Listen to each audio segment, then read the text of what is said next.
All right, so for our example, we wanted to dive a little bit deeper into the overmold concept. And so we have this robot end effector that you see here. So it's just one of two of these, and they bolt in to a robot arm, and they actuate and grip a product. Okay, so this is what we're dealing with here. And let's say the product line changes, and we need to suddenly have a softer gripping surface. And so that's what we wanted to do. We wanted to design an overmold so that we could kind of create a coating of like polyurethane, just a urethane resin over just the tip of this end effector. Okay. And so what we did is we ran through this, and the first thing was just to kind of create the overmold, kind of what the overmold was going to look like at the end of the day. So you can see it just fits in over there. It's about it's like 2 to 3 millimeters thick, and it just routes around the entirety of the tip of this gripper. And we use this to create this combine subtract operation. You know, it's a Boolean cut is what it's called. Okay, so we created the lower half. So there's our lower half here. And we created our upper half as well that you see here. Now what I'm going to do is I'm going to just hide our gripper, and I'm going to hide the overmold itself just to show you some more details.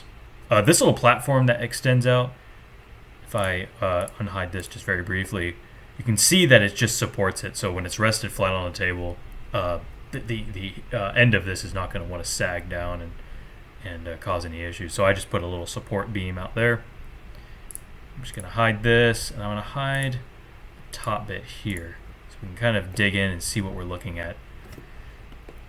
Okay, probably the first thing you'll notice is all these little pips here, all these little dowels that extend out. And what this is doing is it's just centering this.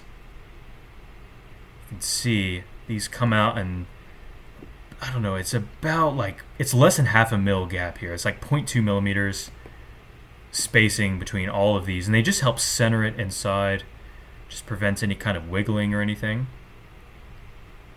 Okay, and if I just do like a cross-section view, I just pull this out. See here, you can see, this is a good view here. Here you can see how these pins right here support it on the bottom. Because remember, we got to fill this whole space with that resin material. Okay. The other thing I want to showcase, let me just hide this gripper here. If I go in and I just pull a section view from one of these other planes, what you'll notice here is this is our pour spout. So you can see how it's this view might be better here. You can see how it's just this spout that runs down, and it's just filling the bottom, and it's filling up from the bottom the entire cavity with this resin material.